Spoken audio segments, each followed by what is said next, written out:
ప్రభుత్వం ప్రతిష్టాత్మకంగా ప్రవేశపెట్టిన నూతన భూభారతి చట్టం అమలుతో సాదా బైనామా ప్రక్రియ తిరిగి అమల్లోకి రానుందని నిర్మల్ జిల్లా కలెక్టర్ అభిలాష్ అభినవ్ అన్నారు. కుబీర్ మండల కేంద్రంలోని రైతు వేదికలో భూభారతి చట్టంపై నిర్వహించిన అవగాహన సదస్సులో ఆమె పాల్గొన్నారు. ఈ సందర్భంగా కలెక్టర్ మాట్లాడుతూ ఎన్నో ఏళ్లుగా ప్రజలు ఎదుర్కొంటున్న భూ సమస్యలను పరిష్కరించేందుకు ప్రభుత్వం నూతన భూభారతిని రూపొందించిందన్నారు. ఈ చట్టం అమలుతో ధరణి చట్టం అమలుకు పూర్వ వినియోగంలో ఉన్న సాదా బైనామా ప్రక్రియ వినియోగంలోకి రానుందని, దీంతో ఎన్నో భూ సమస్యలకు పరిష్కారం లభిస్తుందని తెలిపారు. ధరణి చట్టంతో భూ సమస్యల పరిష్కారం కోసం కార్యాలయాల చుట్టూ, కోర్టుల చుట్టూ తిరగాల్సి వచ్చిందన్నారు. ఈ భూభారతి చట్టం అమలుతో దాదాపు అన్ని సమస్యలకు తహసీల్దార్ స్థాయిలోనే పరిష్కారం లభిస్తుందన్నారు.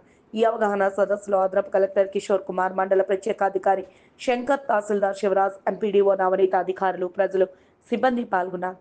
వాళ్ళు నేను రిప్లై ఇచ్చాము కలెక్టర్ ఆఫీస్ వెళ్ళండి, అవునా కాదా? కానీ ఇప్పుడు చాలా వరకు వికేంద్రీకరణ అయింది. వికేంద్రీకరణ వల్ల ఏమైంది అంటే చాలా వరకు మీ అప్లికేషన్ ఎంఆర్ఓ లెవెల్లో క్లోజ్ అవుతుంది, చాలా వరకు మీ అప్లికేషన్ ఆర్టీఓ లెవెల్లో క్లోజ్ అవుతుంది, చాలా వరకు మీ అప్లికేషన్ ఈ 2 లెవెల్ ఒకవేళ లేదు అంటే తర్వాత కలెక్టర్కి వస్తుంది. అర్థమేంటి? కొన్ని అప్లికేషన్స్ ఎంఆర్ఓ ఆఫీస్ మీరు అప్లై చేస్తారు అంటే ఎంఆర్ఓ ఆర్డర్ పాస్ చేయడానికి రెడీ ఉంటారు, కలెక్టర్ దగ్గర అది అప్లికేషన్ రానే రాదు. మీకు అనవసరంగా ఇక్కడ నుంచి 70 కిలోమీటర్ మీ అప్లికేషన్ తిరిగి నిర్మల్ పోవాలి, నిర్మల్ నుంచి మళ్ళీ ఇక్కడ రావాలి అంటే అది చాలా కష్టం. ఇది ఒక మంచిగా మనసుతోటి వికేంద్రీకరణ భూభారతి యాక్ట్లో చాలా ముఖ్యమైన అంశం. ప్రతి తహసీల్దార్ ఆఫీస్లో కొన్ని అప్లికేషన్స్ డిస్పోజల్ ఆప్షన్ ఇవ్వడం జరిగింది. ఒకవేళ ఎంఆర్ఓ మీకు ప్రాపర్గా ఆర్డర్ పాస్ చేయాలి అనుకోండి, వేరే వాళ్ళకి ఫేవర్ చేశారు అనుకోండి, ఏదో తప్పు ఆర్డర్ రాశారు అనుకోండి, మీరు ఏం చేయాలి? గతంలో ధరణి ఉన్నప్పుడు మీరు ఏం చేయడానికి లేదు. మీరు ఆర్డర్ మీద రివిజన్ చేయాలి అంటే మీరు సివిల్ కోర్ట్ వెళ్ళాల్సిందే.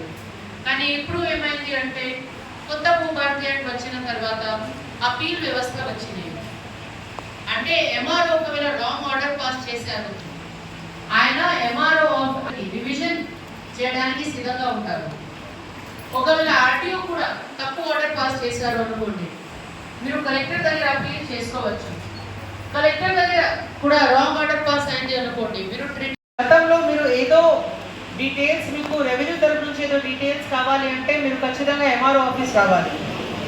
అంటే మీ దగ్గర ఎన్ని రెవెన్యూ విలేజెస్ ఉన్నాయి, ప్రతి రెవెన్యూ విలేజ్ నుంచి మీరు ఎంఆర్ఓ ఆఫీస్ వచ్చి అప్లికేషన్ అడగడం, నాకు పాని చూపెట్టండి, నా పేరు ఉందా లేదా చూపెట్టండి, అవునా కాదు?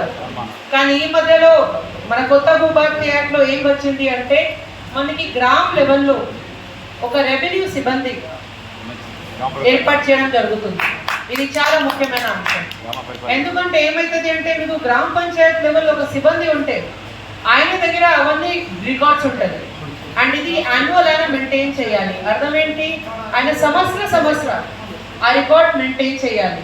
గతంలో కూడా ఇది సేమ్ సిస్టమ్ ఉండేది. వాటర్ రివిజన్ అథారిటీ వచ్చింది. గతంలో ఉన్న ధరణి యాక్ట్లో ఇది లేదు. అప్పుడు ఏమైంది అంటే ఏ లెవెల్లో రాంగ్ జరిగింది అంటే కోర్ట్ చుట్టూ తిరగాలి. కోర్టు పోవాలి అంటే ఒక రైతు అంటే చాలా కష్టం, తట్టలేకపోతారు. అదే ప్రాసెస్, అదే వ్యవస్థ చాలా కష్టం అవుతుంది. సో ఇది ఒక మంచిగా అవకాశం మనకి ఇది కొత్త భూభారతి యాక్ట్లో రావడం జరిగింది. ఇది చాలా ఇంపార్టెంట్ అంశం.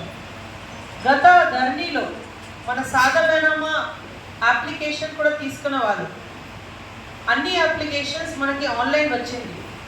కానీ సాఫ్ట్వేర్లో మనకి ఆప్షన్ ఇవ్వలే కాబట్టి మీ అప్లికేషన్స్ డిస్పోజ్ చేయలేకపోయాము.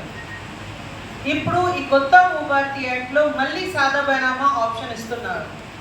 సో మీ మండల్లో చాలా వరకు సాదా బైనామా ఇష్యూస్ కూడా ఉన్నాయి కాబట్టి చెప్తున్నాను, డెఫినెట్గా మీ అందరూ అప్లై చేయాలి. డెఫినెట్గా మీ అందరికీ పరిష్కారం వస్తుంది. ఎందుకంటే ఈ మధ్యలో ఏమైంది అంటే గతంలో మీరు 20 సంవత్సరాల ముందు ఏదో సాదా పేపర్లో ఏదో రాసిన ఉంటారు, ఏదో కొనడం ఆయనే ఉంటుంది, ఏదో